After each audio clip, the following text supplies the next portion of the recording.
ओम शांति। 6 नवंबर 2024। बाबा के महावाक्य।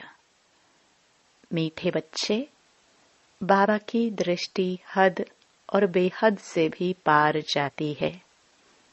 तुम्हें भी हद सतयुग, बेहद कलयुग से पार जाना है। प्रश्न: ऊंचते ऊंच ज्ञान रत्नों की धारणा किन बच्चों को अच्छी होती है? उत्तर: जिनका बुद्धि योग एक बाप के साथ है, पवित्र बने हैं, उन्हें इन रत्नों की धारणा अच्छी होगी। इस ज्ञान के लिए शुद्ध बर्तन चाहिए। उल्टे सुलटे संकल्प भी बंद हो जाने चाहिए। बाप के साथ योग लगाते लगाते बर्तन सोना बने, तब रतन ठहर सके। ओम शांति। मीठे मीठे रूहानी बच्चों को रूहानी बाप बैठ रोज रोज समझाते हैं।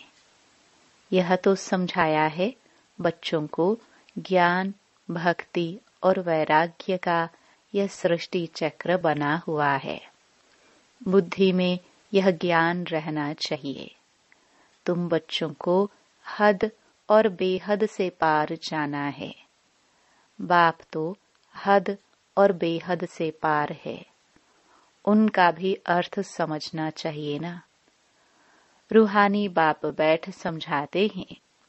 यह भी टॉपिक समझानी है कि ज्ञान, भक्ति पीछे है वैराग्य।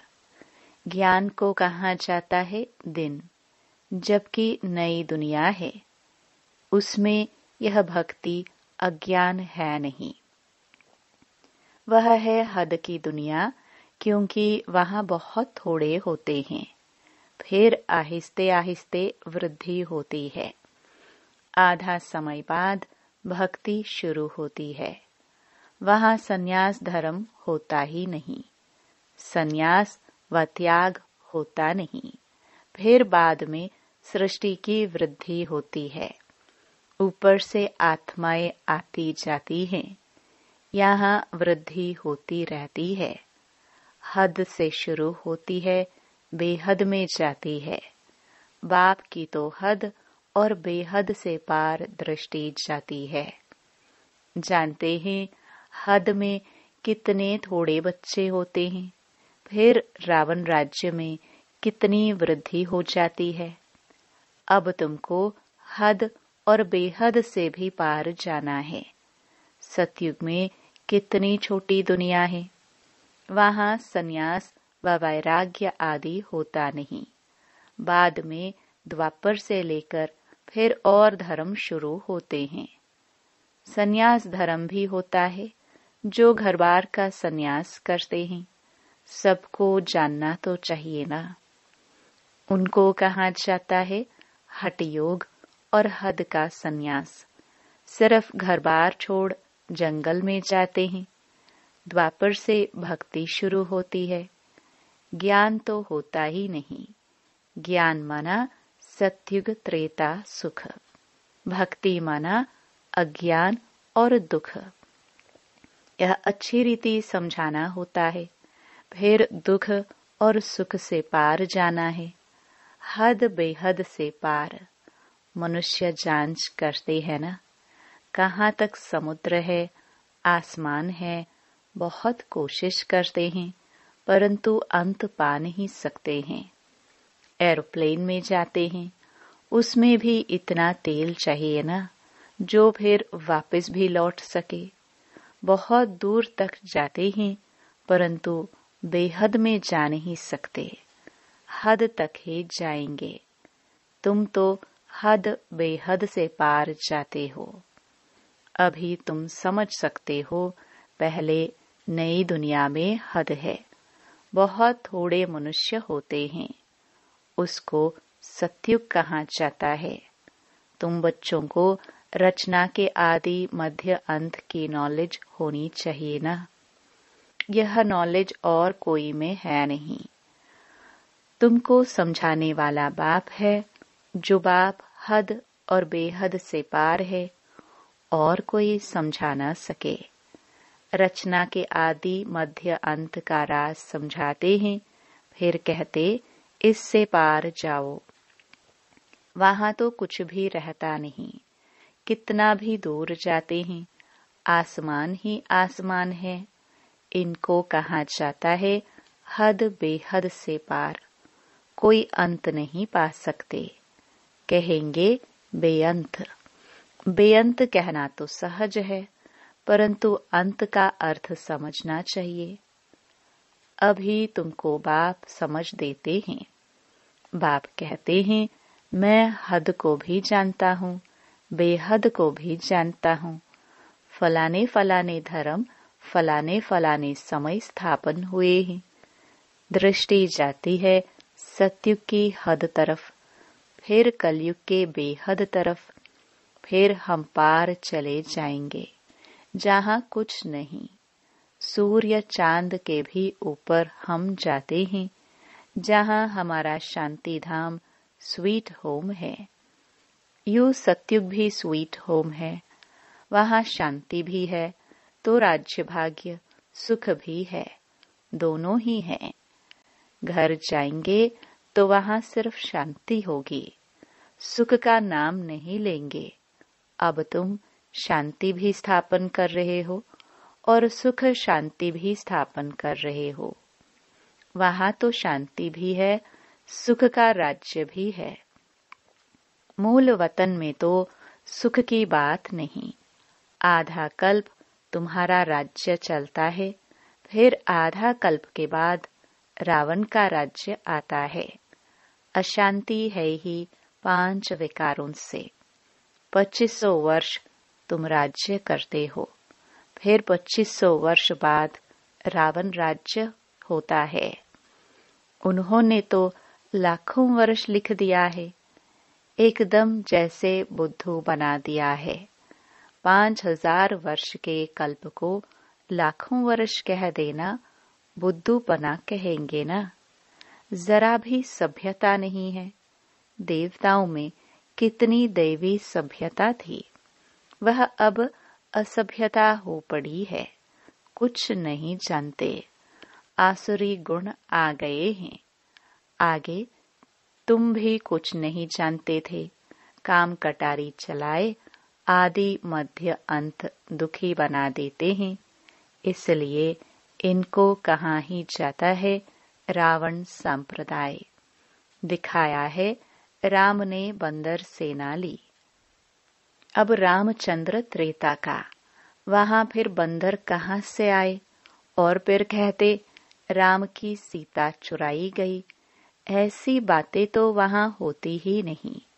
जीव जानवर आदि 84 लाख योनियां जितनी यहाँ है, उतनी सत्युग त्रेता में थोड़ी होंगी। यह सारा बेहद का ड्रामा बाप बैठ समझाते हैं। बच्चों को बहुत दूरांदेशी बनना है। आगे तुमको कुछ भी पता नहीं था। मनुष्य होकर और नाटक को नहीं जानते हैं। अभी तुम समझते हो सबसे बड़ा कौन है? ऊंच ते ऊंच भगवान। श्लोक भी गाते हैं ऊंचा तेरा नाम। अब तुम्हारे सिवाय और कोई की बुद्धि में नहीं है, तुम्हारे में भी नंबरवार हैं। बाप हद और बेहद का दोनों राज समझाते हैं। उनसे पार कुछ भी है नहीं।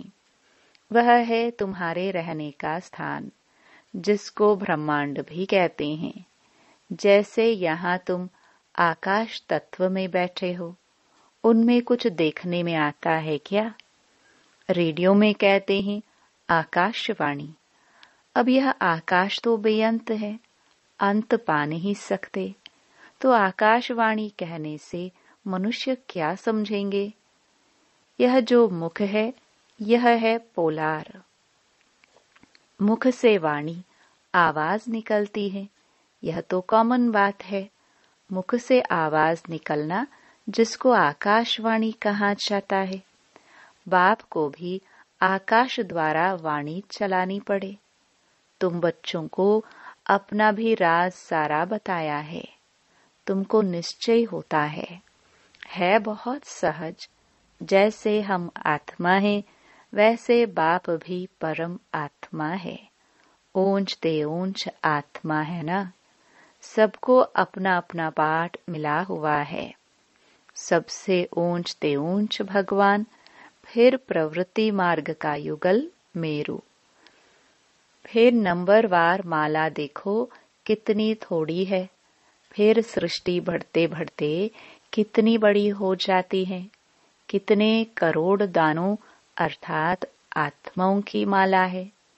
यह सब है पढ़ाई। बाप जो समझाते हैं उनको अच्छी रीति बुद्धि में धारण करो। झाड़ की डिटेल तो तुम सुनते रहते हो। बीज ऊपर में है। यह वैरायटी झाड़ है। इनकी आयु कितनी है? झाड़ वृद्धि को पाता रहता है तो सारा दिन बुद्धि में यही रहे। इस सृष्टि रूपी कल्प वृक्ष की आयु बिल्कुल एक्यूरेट है। 5000 वर्ष से 1 सेकंड का भी फर्क नहीं हो सकता। तुम बच्चों की बुद्धि में अब कितनी नॉलेज है जो अच्छे मजबूत हैं। मजबूत तब होंगे जब पवित्र हो। इस नॉलेज की धारणा करने के लिए सोने का बर्तन चाहिए। फिर ऐसा सहज हो जाएगा जैसे बाबा के लिए सहज है। फिर तुमको भी कहेंगे मास्टर नॉलेजफुल। फिर नंबरवार पुरुषार्थ अनुसार माला का दाना बन जाएंगे। ऐसी ऐसी बातें बाबा बिगर कोई समझा ना सके। यह आत्मा भी समझा रही है। बाप भी इस तन द्वारा ही समझाते हैं, न कि देवताओं के शरीर से। बाप एक ही बार आकर गुरु बनते हैं, फिर भी बाबा को ही पाठ बजाना है। 5000 वर्ष बाद आकर पाठ बजाएंगे। बाप समझाते हैं ऊंच ते ऊंच मैं हूँ। फिर है मेरू जो आदि में महाराजा महारानी है। वह फिर जाकर अंत में आदिदेव आदिदेवी बनेंगे। ये सारा ज्ञान तुम्हारी बुद्धि में है। तुम कहाँ भी समझाओ तो वंडर खाएंगे। यह तो ठीक बताते हैं। मनुष्य सृष्टि का बीज रूप ही नॉलेजफुल है। उनके बिगर और कोई नॉलेज दे नहीं सकते। ये सब बातें धारण करनी है, परंतु बच्चों को धारणा होती नहीं है। है बहुत सिंपल, कोई मुश्किलात नहीं है। एक तो याद की यात्रा चाहिए इसमें, जो फिर पवित्र बर्तन में रतन ठहरे। यह ऊंच ते ऊंच रत्न है। बाबा तो जवहरी था। बहुत अच्छा हीरा माणिक आदि आता था तो चांदी की डिब्बी में कपूस आदि में अच्छी रीति रखते थे। जो कोई भी देखे तो कहेंगे यह तो बड़ी फर्स्ट क्लास चीज है। यह भी ऐसे है। अच्छी चीज अच्छे बर्तन में शोभती है। तुम्हारे कान सुनते हैं, उनमें धारणा होती है। पवित्र होगा, बुद्धि योग बाप से होगा तो धारणा अच्छी होगी, नहीं तो सब निकल जाएगा। आत्मा भी है कितनी छोटी, उनमें कितना ज्ञान भरा हुआ है। कितना अच्छा शुद्ध बर्तन चाहिए। कोई संकल्प भी ना उठे। उल्टे सुल्टे संकल्प सब बंद हो जाने चाहिए। सब तरफ से बुद्धि योग हटाना है। मेरे साथ योग लगाते लगाते बर्तन सोना बना दो जो रतन ठहर सके। फिर दूसरों को दान करते रहेंगे। भारत को महादानी माना जाता है। वह धन दान तो बहुत करते हैं, परंतु यह है अविनाशी ज्ञान रत्नों का दान। देह सहित जो कुछ है वह सब छोड़कर एक के साथ बुद्धि का योग रहे। हम तो बाप के हैं, इसमें ही मेहनत लगती है।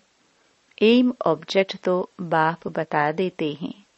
पुरुषार्थ करना बच्चों का काम है। अब ही इतना ऊंच पद पा सकेंगे। कोई भी उल्टा सुल्टा संकल्प व विकल्प न आए। बाप ही नॉलेज का सागर हद बेहद से पार है। सब बैठ समझाते हैं, तुम समझते हो। बाबा हमको देखते हैं, परंतु हम तो हद बेहद से पार ऊपर चला जाता हूँ। मैं रहने वाला भी वहाँ का हूँ। तुम भी हद बेहद से पार चले जाओ। संकल्प विकल्प कुछ भी ना आए, इसमें मेहनत चाहिए। गृहस्थ व्यवहार में रहते कमल फूल समान बनना है। हथ कारडे दिल यारडे। गृहस्थी तो बहुत है। गृहस्थी जितना उठाते हैं उतना घर में रहने वाले बच्चे नहीं। सेंटर चलाने वाले, मुरली चलाने वाले भी नापास हो जाते हैं और पढ़ने वाले ऊंच चले जाते हैं। आगे तुमको सब मालूम पड़ता जाएगा।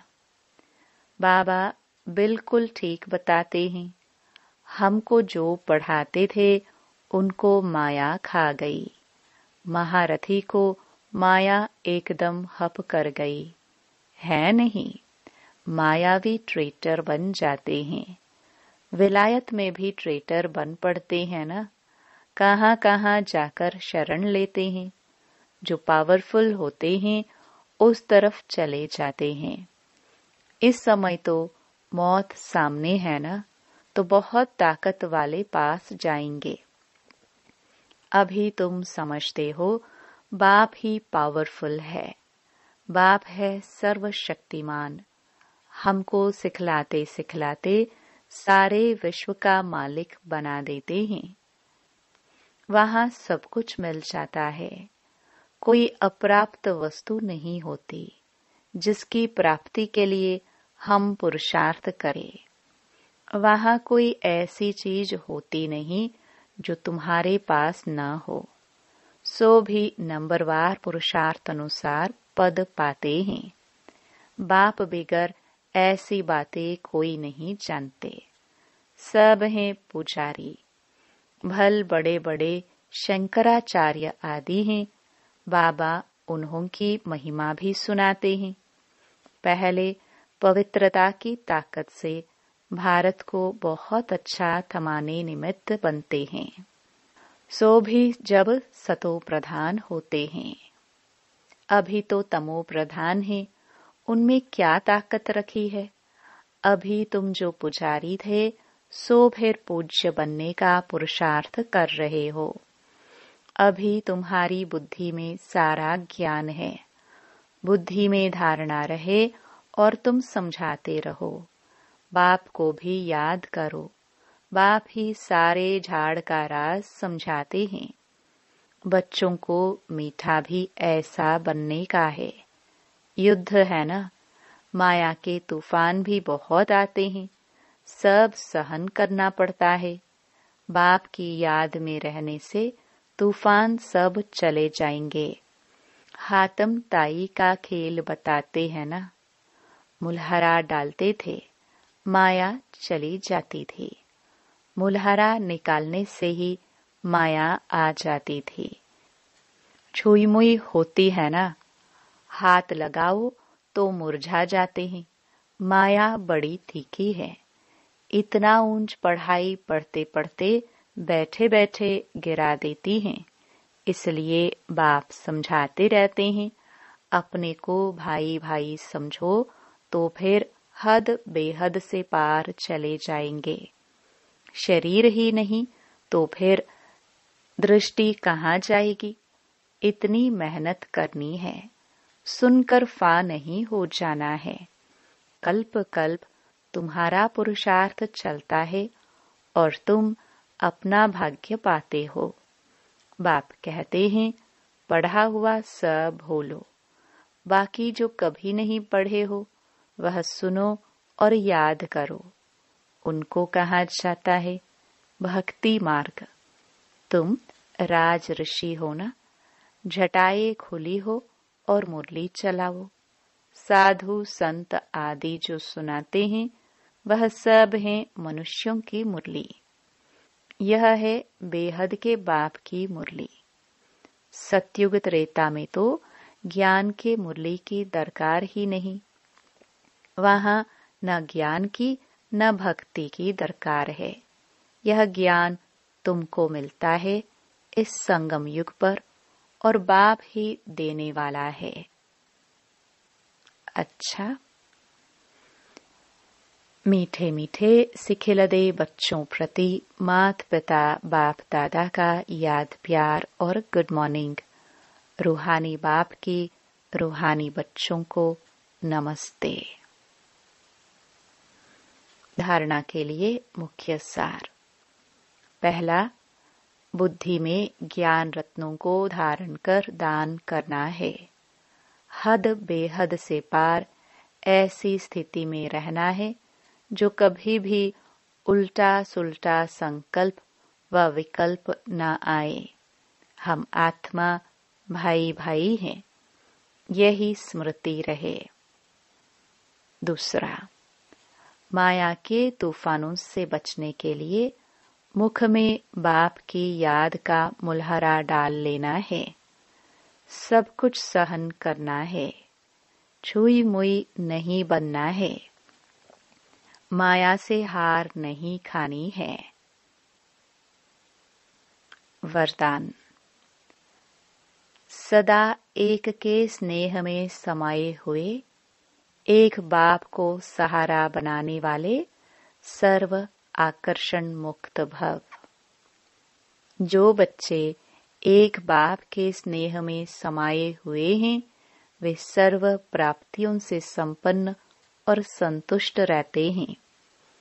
उन्हें किसी भी प्रकार का सहारा आकर्षित नहीं कर सकता।